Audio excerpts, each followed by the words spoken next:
ya. Ketersediaan obat-obatan juga terbatas, ya. Dan pada kasus-kasus yang sudah sangat berat pun kita mau mencari orangnya sebenarnya mampu untuk membeli obat secara mandiri, tapi ternyata karena kalau saya melihat adalah penambahan jumlah kasusnya tidak hanya terjadi di Malang, di luar Malang juga sangat banyak, otomatis distribusi obat tidak bisa merata ya, dalam artian beberapa kasus yang seharusnya kita bisa mencari obatnya dengan yang dulu sebelumnya itu ada, sekarang banyak distributor dan stok yang kosong ya. Jadi kendala-kendala ini yang penting bagi kita semua ya, tentunya terkait dengan kewaspadaan bahaya COVID ini seperti apa dan bagaimana kita melakukan pedoman dan tips untuk isolasi mandiri di rumah. Jadi ini bukan suatu penyakit yang mungkin tidak ada ya, kalau memang masih menganggap COVID ini tidak ada, tetapi memang ini bahayanya nyata dan dampaknya juga tidak hanya pada diri sendiri, tetapi juga pada lingkungan kita, bahkan keluarga kita. Oke, yang pertama ini ada beberapa topik yang jadi pembahasan: karantina dan isolasi mandiri, hal yang harus dilakukan saat karantina atau isolasi, reminding nanti ini cuci tangan dan masker, dan bagaimana kewaspadaan dini terkait dengan bahaya COVID-19. Ini jadi apa itu karantina? Karantina ini adalah upaya memisahkan seseorang yang terpapar COVID ya. Jadi baik dilihat dari dia pernah riwayat kontak dengan kasus terduga COVID atau kasus konfirmasi, atau dia itu pernah memiliki riwayat berpergian atau perjalanan atau tinggal di area lokal terjangkit atau negara yang melaporkan transmisi COVID ya. Tentunya hampir semua negara telah melaporkan dan hampir semua wilayah telah didapatkan adanya transmisi lokal. Meskipun pasien itu belum menunjukkan adanya gejala apapun atau sedang dalam masa inkubasi. Jadi masa inkubasi ini berarti pasien tidak bergejala tetapi dia membawa virus COVID dalam tubuhnya yang berpotensi untuk menularkan ke orang lain.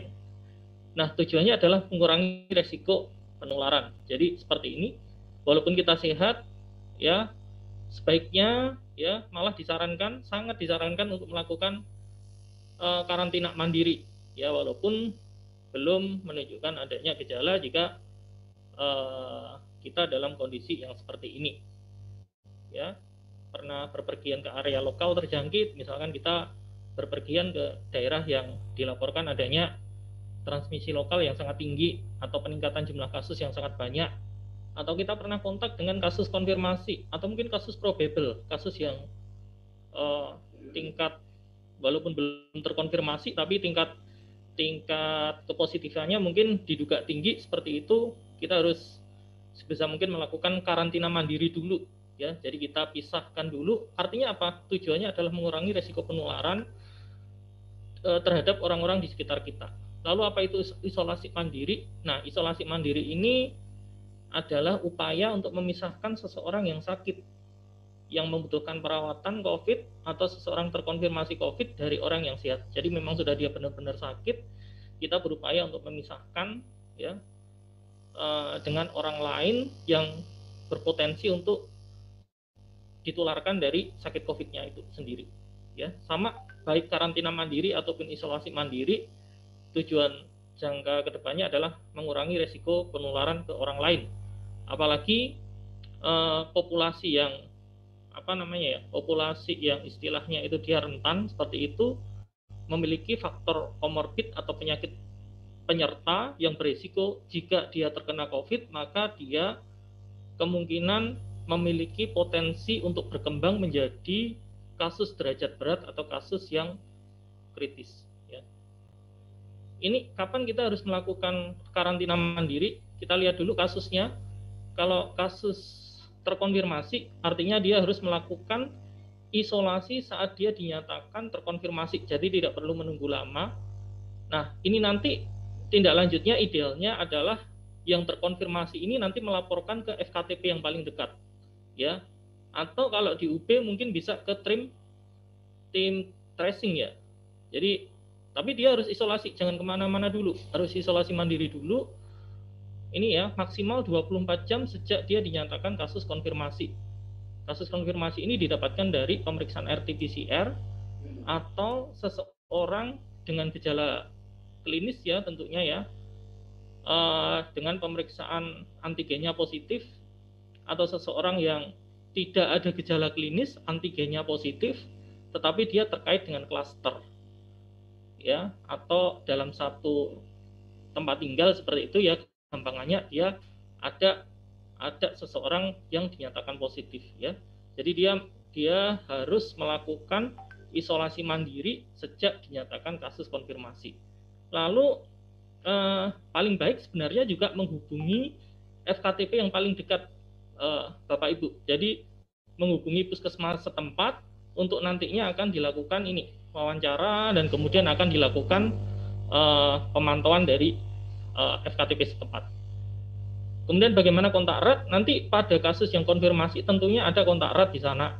Siapa saja yang pernah kontak dengan kasus konfirmasi itu, yang nantinya di sini adalah tracingnya harus membutuhkan effort yang luar biasa di sini, dan tentunya jika dia dinyatakan kontak erat ini ya, jadi maksimal dia harus melakukan karantina ya, ini dalam waktu 48 jam setelah dia kontak erat dengan kasus konfirmasi. Artinya kalau memang dia terbukti kontak erat, maka dia harus maksimal dalam 48 jam ini dia mulai melakukan karantina mandiri, dan nantinya akan dilakukan pemeriksaan PCR atau swab antigen. Jadi swab PCR atau swab antigen di sini. Bukan bukan pemeriksaan VOC atau genus ataupun pemeriksaan antibody. Jadi yang diperlukan di sini adalah PCR atau RDT antigen. Nah, di sini ini alur dari yang ini saya lupa permen KMK nomor berapa ya. Ini ya istilahnya ini surat edaran yang paling baru ya. Jadi karantina ini intinya akan dilakukan wawancara ya, apakah dia masuk ke dalam kontak erat atau tidak. Nah, kalau dia masuk ke kontak erat, maka dia harus sesegera mungkin untuk melakukan karantina, dan nantinya akan dilakukan pemeriksaan pertama untuk melihat apakah dia kasus konfirmasi atau tidak. Nah, entry tes awal ini paling tidak sesuai dengan panduan tadi, ini harus dilakukan 48 jam ya, maksimal 3 hari sejak dia kontak dengan kasus konfirmasi. Jadi kalau hasilnya positif berarti dia positif ya, melanjutkan isolasi mandiri. Jika negatif nanti melanjutkan karantinanya Pak Bu ya. Jadi dia tetap dikarantina walaupun hasil pertamanya negatif. Kemudian idealnya ini nanti akan dilakukan pemeriksaan kedua di hari kelima sejak dia karantina. Jika hasilnya positif, maka dia konfirmasi dan melanjutkan isolasinya. Jika dia negatif, maka dinyatakan selesai masa karantina ya.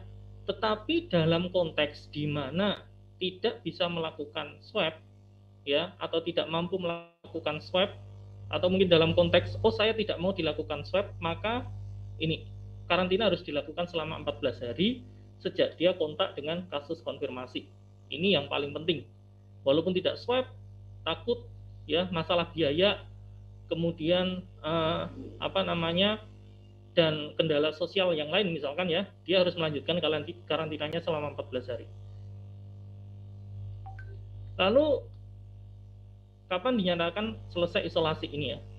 Kalau pasien yang tanpa gejala, maka isolasi mandiri di rumah dihitung 10 hari ya. Jika dia dilakukan ini nggak ada gejala sama sekali, artinya di sini nggak ada demam, nggak ada batuk, ataupun gejala-gejala terkait dengan COVID, tidak hanya batuk dan demam, mungkin nyeri sendi dan sebagainya, yang memang dia terbukti bahwa kasus itu adalah kasus konfirmasi yang tanpa gejala atau konfirmasi asimptomatik, dia isolasi mandirinya adalah 10 hari sejak dilakukan swab konfirmasi. Ya, misalkan tanggal 1 di swab hasilnya positif, maka dia harus isolasi sampai tanggal 11. Dipantau oleh, ya ini idealnya adalah dipantau oleh FKTP setempat. Ya, jadi Bapak Ibu harus melapor ke Fasiankes setempat, puskesmas misalkan, nanti dapat kontrol setelah 10 hari sejak karantina, nanti akan dievaluasi klinis dan dikeluarkan surat selesai masa isolasi. Kalau dia bergejala gimana? Kalau dia bergejala maka sama sebenarnya, 10 hari sejak muncul gejala dan ditambah 3 hari bebas gejala. Jadi misalkan di hari ke-10 dia masih ada gejala, misalkan batuk, maka dia tetap harus melakukan isolasi mandirinya sampai nanti dia bebas gejala. Ya. Jadi misalkan tanggal 10 masih gejala, evaluasi ditambah lagi 3 hari isolasi mandirinya, di tanggal 13 masih ada gejala, ya ditambah lagi 3 hari. Nanti sampai dia 3 hari bebas gejala. Artinya apa? Misalkan di tanggal 13 tadi dia sudah bebas gejala, nanti isolasi mandirinya lebih baik dilanjutkan sampai tanggal 15. Nah, isolasi ini bisa di rumah jika memang fasilitasnya ada, bisa di rumah sakit lapangan atau safe house macam itu ya, yang ditunjuk oleh pemerintah ataupun banyak rumah sakit swasta yang sekarang sudah menyiapkan sarana untuk isolasi mandiri, ataupun jika gejalanya berkembang saat isolasi, maka idealnya harus melakukan perawatan di rumah sakit rujukan COVID. Nah, ini apa yang harus dilakukan untuk penderita ya? Ini terapi yang bukan obat, artinya yang upaya yang bisa dilakukan. Ini yang pertama, harus menggunakan masker jika keluar kamar dan saat berinteraksi dengan anggota keluarga. Ini wajib ya, kita menghindari anggota keluarga kita terkena jika kita dinyatakan positif COVID. Cuci tangan dengan air mengalir atau hand sanitizer sesering mungkin ya. Jaga jarak dengan keluarga, physical distancing, nggak boleh kontak fisik. Upayakan kamar tidur terpisah. Menerapkan etika batuk ya, ditutup dengan tisu atau ditutup dengan lengan bagian dalam. Habis batuk tentunya cuci tangan ya. Kemudian alat makan minum segera dicuci dengan air dan sabun, berjemur di matahari minimal 10-15 menit setiap pagi atau setelah sore. Kemudian ini pakaian yang telah dipakai sebaiknya dimasukkan ke kantong plastik ya, tertutup dan terpisah, nggak boleh dicampur, dan dicuci ya dengan sabun ya, tentunya ya, sabun cuci, dan kalau perlu direndam di larutan pemutih pada beberapa kain tertentu ya. Intinya segera dicuci dan jangan ditempatkan di tempat yang sama dengan anggota keluarga yang lain. Melakukan pemantauan mandiri, termasuk di sini adalah pencatatan suhu tubuh, dan ini nggak ada di KMK yang baru, tetapi ini bisa dipakai sebagai pemantauan mandiri, adalah menilai saturasi oksigen secara mandiri dengan pulse oximetry ya. Ini non farmakologisnya. Kemudian bagaimana lingkungan kamar, perhatikan ventilasi, cahaya dan udara, membuka jendela kamar secara berkala, terutama kalau pagi ya. Bila memungkinkan menggunakan APD saat membersihkan kamar, artinya jika ada beberapa pasien yang melakukan isolasi mandiri tetapi dia tidak mampu melakukan aktivitas sehari-hari secara mandiri, masih membutuhkan bantuan dari orang lain, tentunya yang berjaga atau yang membantu penderita tersebut harus memperhatikan kondisi-kondisi seperti ini ya, memakai masker, kemudian ketika dia melakukan membersihkan kamar yang dipakai untuk isolasi itu dia harus menggunakan sarung tangan, goggle dan sebagainya. Dan jangan lupa selalu cuci tangan ini ya, berkali-kali ini disebutkan cuci tangan. Dan upaya membersihkan kamar ini bisa dilakukan dengan air sabun atau bahan disinfektan lainnya. Ini bagi keluarga penderita ya, yang dinyatakan kontak erat ini sebaiknya memeriksakan ke FKTP, fasilitas kesehatan tingkat pertama ya, di puskesmas mungkin atau di rumah sakit, dan tadi ya dilakukan diwawancara dulu tentunya. Kalau memang kontak erat, sesegera mungkin untuk dilakukan pemeriksaan antigen atau PCR ya.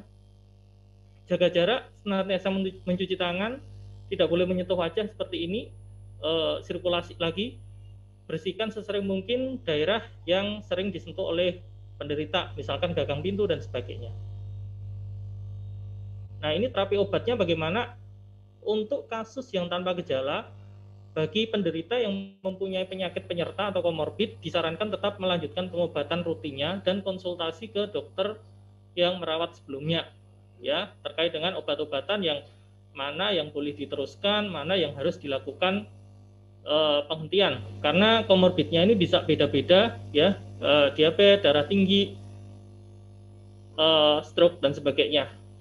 Kemudian vitamin C selama 14 hari dengan pilihan ini ya, kalau kita menggunakan vitamin C yang 500 mg ini bisa sehari sekali ya, atau yang ini bisa 2 kali sehari ya selama 30 hari. Kalau kita menggunakan multivitamin yang sudah kombinasi dengan berbagai vitamin yang lain, kita bisa menggunakan 1 sampai 2 tablet per hari ya selama 30 hari. Multivitamin di sini juga yang mengandung vitamin C, B, E, dan zinc. Kemudian vitamin D sudah ada sediaan dalam bentuk suplemen ataupun obat. Ini bisa dibeli juga di apotek tentunya atau toko online obat. Saya rasa untuk obat-obatan seperti ini bisa diakses dengan mudah ya untuk Bapak Ibu sekalian jika ada keluarganya atau yang lain terdampak COVID. Jadi tidak sulit kalau obat-obatan seperti ini. Kemudian obat-obatan yang memiliki sifat antioksidan juga dapat diberikan. Misalkan ada beberapa merek yang dapat dilihat ya, saya maaf tidak menyebutkan merek, tapi ada obat-obat, golongan obat-obat polifitofarmaka di situ yang sudah disetujui oleh BP POM yang memang memiliki aktivitas antioksidan di sana. Tapi saya rasa kalau untuk yang tanpa gejala ya, ini jadi memang benar-benar tanpa gejala, multivitamin ini aja cukup ya sambil melakukan pemantauan mandiri di sana. Bagaimana kalau dengan yang gejala ringan? Artinya di sini nggak ada sesak, saturasi oksigenasinya baik, napas baik, tidak ada infeksi paru. Nah, sama obatnya, tetapi ada tambahan di sini, azitromisin. Ya, azitromisin ini salah satu golongan antibiotik yang memiliki efek adjunktif untuk pengobatan COVID, dapat diberikan selama 5 hari. Kemudian antivirus tentunya ini bisa diakses, kalau saya rasa bisa diakses di apotek yang memang dia rumah sakit yang melayani COVID di sana, tetapi ada beberapa kebijakan yang mungkin peruntukannya bisa beda. Jadi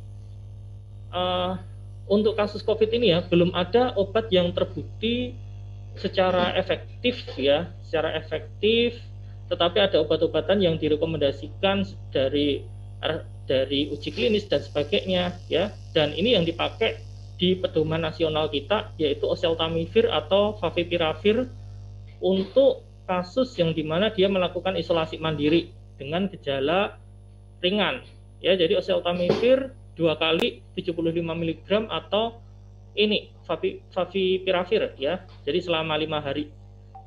2 obat ini kemungkinan aksesnya juga cukup sulit ya, karena beberapa rumah sakit juga menggunakan obat ini, terutama favipiravir ini ya pada kasus yang dimana dia dilakukan rawat inap. Tapi kalau oseltamivir saya rasa masih bisa diakses di apotek rumah sakit rujukan COVID. Simptomatis dan pengobatan komorbid, komplikasi ya jika ada. Ini suhu normal, ini harus benar ya cara menggunakan pengukur suhunya ini. Jadi tidak bisa salah pembacaan. Kalau memang ada yang melakukan isolasi mandiri, ini harus diajarkan dengan baik bagaimana cara mengukur suhu dengan benar. Ya, bisa dengan termometer yang raksa, termometer yang elektronik, ataupun yang termometer yang dahi seperti ini ya. Jadi intinya digunakan pada lokasi yang tepat tentunya ya. Kemudian tidak terlalu cepat diangkat, hanya 5 detik kemudian dilihat gitu, jangan ya. Jadi tetap dipertahankan dulu mungkin selama 2-3 menit ya, lalu baru dibaca. Perhatikan baterainya, kemudian cara menggunakan termometer ini seharusnya sudah ada di petunjuk. Masing-masing termometer sudah ada bagaimana cara menggunakannya. Kemudian penilaian suhu tubuh yang seharusnya dilakukan saat kondisi kondisi biasa ya, bukan ketika dia habis melakukan aktivitas berat ataupun dia pos mandi air panas ya. Jadi supaya tidak salah dalam kita membaca suhu tubuh. Pulse oximetri juga saya rasa sangat penting ya, sangat penting bagi orang yang melakukan isolasi mandiri. Di sini kita bisa melihat ada rate ya, denyut nadi kita di sini. Jadi ini denyut nadi semenit. Kemudian yang ini adalah saturasi oksigenasi, atau yang secara kasar kita bisa menilai kebutuhan oksigenasi di paru Bapak Ibu itu seperti apa, dilihat dari saturasi oksigen di tangan ini ya. Jadi cukup diletakkan di tangan, nanti ini dipencet, nanti akan keluar angka-angka seperti ini ya. Jadi ini hand hygiene sangat penting ya, ini harus diulang-ulang. Kapan kita melakukan hand hygiene? Ini sudah ada semua, ini dari panduan dari WHO, sebelum dan setelah makan, sebelum dan setelah merawat orang sakit. Ini pada kasus di mana ada keluarga yang merawat pasien COVID seperti itu, yang melakukan isolasi di rumah. Setelah menggunakan toilet, setelah mengganti pampers dan sebagainya, setelah menyentuh hewan, dan ketika tangan terlihat kotor dan sangat banyak. Setelah batuk dan sebagainya juga, ini ya, batuk atau bersin, juga disarankan untuk mencuci tangan. Bagaimana mencuci tangannya? Ini ya, kalau kita menggunakan air sabun paling tidak selama 40 detik, kalau kita menggunakan hand rub berbasis alkohol paling tidak selama 20 detik. Caranya seperti ini, sesuai dengan panduan WHO, gosok telapak tangan dulu, baru sela-sela jari tangan. Kemudian ini punggung tangan, baik kanan maupun kiri. Kemudian sela-sela jari tangan, kemudian saling mengunci jempol ya, setelah itu ujung-ujung jari ya, diputar-putar di telapak tangan seperti ini ya. Jadi kenapa kok dibuat seperti ini ya, karena dengan cuci tangan yang seperti ini kita bisa menjangkau seluruh permukaan atau area bagian tangan kita, karena kita nggak tahu area tangan mana kita yang terkena kuman COVID itu. Ini ya masker, ini CDC yang paling baru. Maaf lupa saya, ini CDC atau WHO ya. Jadi saatnya kita mendobel masker kita ya. Jadi kalau kita hanya menggunakan masker bedah saja seperti ini cuma memberikan proteksi 56,1%. Kalau kita hanya menggunakan masker kain 3 lapis tentunya di sini ya, hanya 51,4. Kalau kita menggunakan masker bedah lalu kita simpulkan seperti ini ya, disimpulkan ini bisa efektivitasnya 77%. Nah ini kalau kita double masker ya, masker bedah, kemudian kita double dengan masker kain. Kayak saya ini, saya double masker seperti ini, masker bedah dan masker kain. Kita bisa meningkatkan efektivitas masker kita sampai 85,4%.